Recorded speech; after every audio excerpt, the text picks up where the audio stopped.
Sir మీరు నన్ను మస్తు ఎంకరేజ్ చేశారు. లక్ష్మీనారాయణ సార్ మీకు వెరీ వెరీ థ్యాంక్స్ సార్. ఈరోజు మీరు పెట్టిన దాంట్లో మా గురించి 2 సార్లు రాసిర్రు. దానికి అసలు మేము మార్నింగ్ చూడగానే చాలా శాలరీ పెరగకుండా ఇష్యూ సార్ మస్తు హ్యాపీగా ఫీల్ అయ్యాను నేనైతే అది చూడగానే.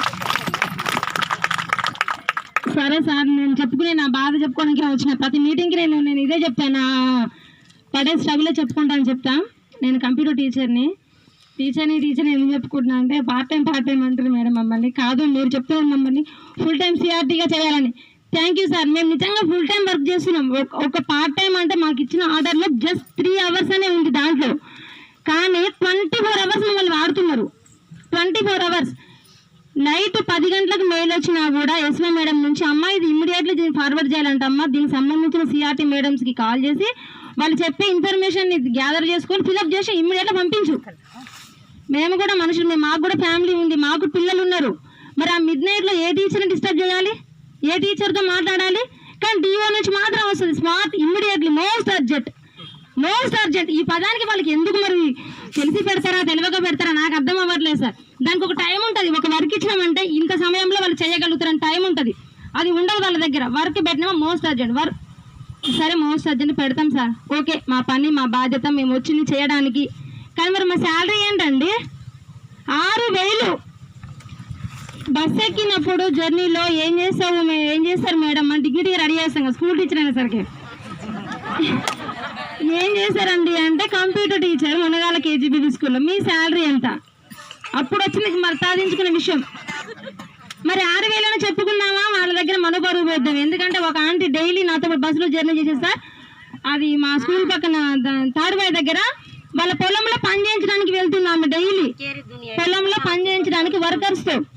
అరే ఏంటిరా మా దాంట్లో పత్తి దియ్య వేస్తే రోజు 400 రూపాయలు తీసుకుంటున్నామే.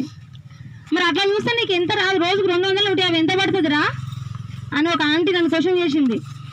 అవునా ఆంటీ, కానీ ఏం చేస్తాము చదివినాం కదా, ఏమో ఎన్నటికన్నా మాకు ఉపయోగపడుతుందేమో, పెరుగుతుంది కదా జీతము, మేము చదివినాం కాబట్టి మాకు జీతం పెరిగితే మేము అభివృద్ధి చెందుతాము అని 2012లో జాయిన్ అయినా సార్. నేను 2012లో 4,500 ఇచ్చిండు బాగానే దయదలిచి ఆయన. తర్వాత ఒక 500 పెంచిండు మళ్ళీ బుద్ధి పుట్టి, మళ్ళీ తర్వాత 1,000 పెంచిండు సార్. 2 సార్లు పెంచిన వాడికి ప్రాణం ధరిస్తున్న జీతం పెంచడానికి. మరి చేయించుకోవడానికి ఎట్లా మనకి సిగ్గు అనిపించట్లేదు మాతో చేయించుకోవడానికి? పెంచుకోవాలా నేను ప్రభుత్వాన్ని ప్రశ్నించే హక్కు ఉందో లేదో తర్వాత ఇష్యూ సార్. కేసీఆర్ గారు ఇంట్లో పనిచేసే వాళ్ళకి ఎంత శాలరీ ఇస్తారు వాడు ఇంట్లో పనిచేసే ఆమెకి నెలకి ఎంత ఇస్తాడు వాడు?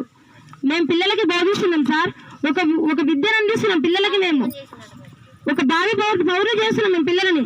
ఇప్పుడు మోస్ట్ ఇంపార్టెంట్ కంప్యూటర్ టీచర్ వరకు పిల్లలకి ఖచ్చితంగా కావాల్సిన నాలెడ్జ్ ప్రతి ప్రైవేట్ స్కూల్లో ఉంది, ప్రతి గవర్నమెంట్ స్కూల్లో ఉంది, ప్రతి స్కూల్లో ఉంది. ప్రతి పిల్లకి గవర్నమెంట్ వాళ్ళకి ఏంటి కంప్యూటర్ నాలెడ్జ్ అవసరం, వాళ్ళకి ఖచ్చితంగా కావాలి. మరి మేము చెప్తున్నాం కదా, మరి మా జీతం ఏది?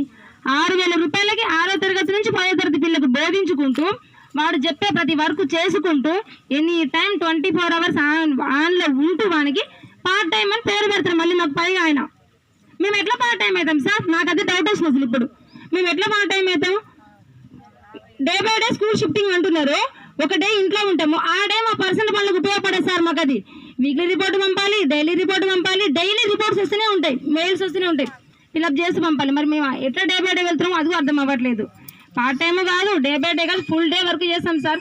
24 hours వర్క్ చేస్తాము. అసలు 6,000 అనే పదం చెప్పుకోవడానికి అయితే మాకు చాలా గిల్టీగా ఉంది. పోనీ కంప్యూటర్ వాళ్ళు కంప్యూటర్ నేర్చుకొని వచ్చారు అనుకోవడానికి అది లేదు సార్. మేము డిగ్రీ చేసినాం, పీజీ చేసినాం, బీఈడీ చేసిన వాళ్ళు ఉన్నారు సార్ మా దాంట్లో కూడా. పోనీ టెట్ రాయొచ్చు కదా అంటారు, ఓసీ క్యాండిడేట్ ఉంది, ఎట్లా కొడుతుంది సార్? ఈ కంప్యూటర్ వ్యవస్థలో జాబ్ చేసి ఈ కేజీబీ స్కూల్లో పనిచేసి ఏ టీచర్ సార్, సిఆర్టీ ఎవరైనా సరే వాళ్ళ పని భారం భరించి వేరే జాబ్ కొట్టలేరు సార్. ఏ సిఆర్టీ కొట్టలేదు, ఏ ఎస్ ఎవరు కొట్టలేదు. 12 hours స్కూల్లో జాబ్ చేసి పిల్లలతో పెంచి ఇంటికి వెళ్ళి భర్తకు పిల్లలు వండి పెట్టాలి వాళ్ళు. ఇంకా వాళ్ళు ఎక్కడ సార్ డిఎస్సీలో టెట్ ప్రిపేర్ కొట్టేది? ఇంకా వేరే జాబ్ కొట్టలేసమ్మా, కొట్టలేము. క్వాలిఫికేషన్ ఉంది, జాబ్ ఉంది, కానీ శాలరీ ఉండదు. ఇంకా ఏం వాళ్ళ పరిస్థితి ఘోరం ఉంటుంది మా దాంట్లో. పిల్ల జ్వరం వస్తుంది, అందుబాటులో మెడిసిన్ ఉండదు, తెచ్చి ఇవ్వాలి. బయట తీసుకొని పోదామా అంటే వామ్మ ఏంది ఈ టైంలో పిల్లలు బయట తీసుకెళ్తారు వాళ్ళు. ఫోటో క్లిక్ కొడితే ఆయన వచ్చి మోతువారు వస్తాడు, మంచిగా ఫోటో క్లిక్ కొట్టి పేపర్కి ఇస్తాడు. ఏమిటి సార్ పిల్లల్ని సేఫ్టీ చేయవలసిన బాధ్యత అక్కడ ఏం నమ్మకు ఉంది, చేస్తుంది కదా, దాన్ని ఎంకరేజ్ చేయాలి కదా ఫస్ట్. మరి మీరు ఆమెని అట్లా ఎంకరేజ్ చేయకుండా ఫోటో కొట్టి పేపర్ వచ్చి పలానా స్కూల్ నుంచి పిల్లలు బయట తీసుకెళ్తుంది అంటారు. ఆమె భయపడుతుంది. పిల్లని తీసుకెళ్ళాలా తీసుకెళ్ళొద్దా? తీసుకెళ్తేనేమో పిల్ల బతికింది, తీసుకెళ్ళకపోతే పిల్ల వచ్చింది. పిల్లకేమో టీచర్లకే కష్టం. మా దాంట్లో అది కూడా జరిగింది సార్. ఆ పిల్లకు ఉండబుద్ధిగా గోడ దూకిపోతే మాకు థ్యాంక్ యూ యూట్యూబ్ సార్, వాళ్ళు చాలా హెల్ప్ చేయాలి. ఆ పిల్లకు ఉండబుద్ధిగా గోడ దూకిపోతే 24 hours చూసుకుంటూనే ఉన్నారు. టీచర్ అన్నప్పుడు సార్, లేడీస్ అన్నప్పుడు చిన్న చిన్న పర్సనల్ పనులు ఉంటాయి సార్, బయటికి వెళ్తాం, వాష్రూమ్కి వెళ్తాం. ఆ టైం కూడా పిల్లని కనిపెట్టుకోవడానికి కష్టమే కదా. ఆ పిల్ల యాక్షన్ తప్పిపోతే మా సిబ్బంది ముగ్గురిని చేసేసారు. అప్పుడు మాకు యూట్యూబ్ వాళ్ళకి అండగా ఉండి మా టీచర్స్ని మాకు మళ్ళీ వాళ్ళకి తీసుకున్నారు సార్. దానికి చాలా thank you very much sir.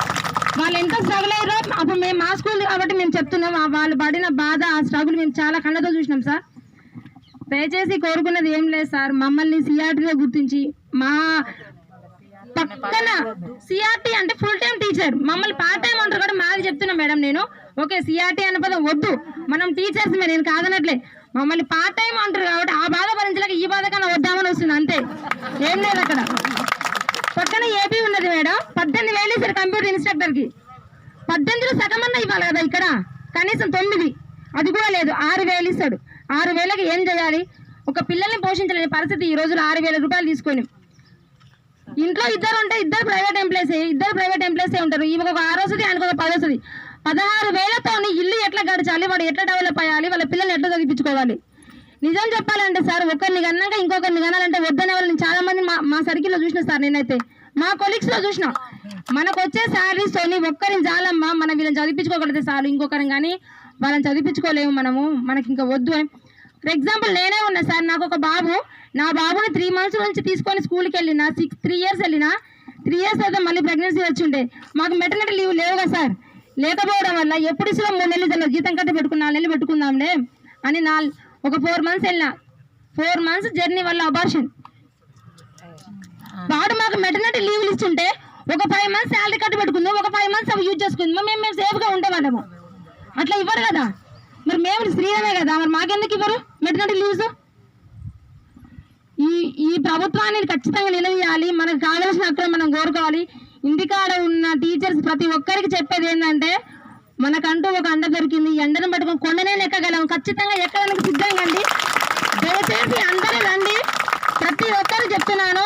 మా పీటీ మేడం బాబు మార్నింగ్ వచ్చి యోగాలు అవి ఇవి చేయించి వెళ్ళి మళ్ళీ పిల్లలకు వండి పెట్టి మళ్ళీ వచ్చి, వాళ్ళకంటూ ఒక టైం స్కేల్ ఇవ్వడు, వాళ్ళకు పీటీలు అంటాడు. ఒక ఏదో టైం స్కేల్ ఉండదు, ఏముండదు. మార్నింగ్ రావాలి, ఈవినింగ్ అవర్స్లో నైట్ డ్యూటీ చేయాలి. కనీసం టైమింగ్స్ అంటారు. వీళ్ళు వస్తారు పోతున్నారు, మళ్ళీ మనకే కొంచెం ఉంటుంది సార్. మళ్ళీ లేడీస్ కదా కొంచెం ఈర్ష్య ఉంటుంది. ఈవెన్ మార్నింగ్ వస్తుంది వెళ్ళిపోతుంది, 10 గంటలకు అంటారు, ఈవినింగ్ వస్తుంది వెళ్ళిపోతుంది అంటారు. పాపం మరి ఏం చేస్తారు సార్, వాళ్ళ టైం షెడ్యూల్ అట్టే ఉంది. మనం కూడా ఈర్ష్యపడ్డ వేస్ట్, అది లాభం లేదు. మనం ఏం చేయాలంటే వాళ్ళకు కూడా ఒక టైం అంటూ వ్యవధి కేటాయించి వాళ్ళకు కూడా మంచి శాలరీ ఇవ్వాలని చెప్పి కోరుకోవడం తప్ప, వాళ్ళ మీద ఈర్ష్యపడ్డా మనకు వచ్చేది ఏముండదు, మన మీద ఈర్ష్యపడ్డా వచ్చేది ఏముండదు.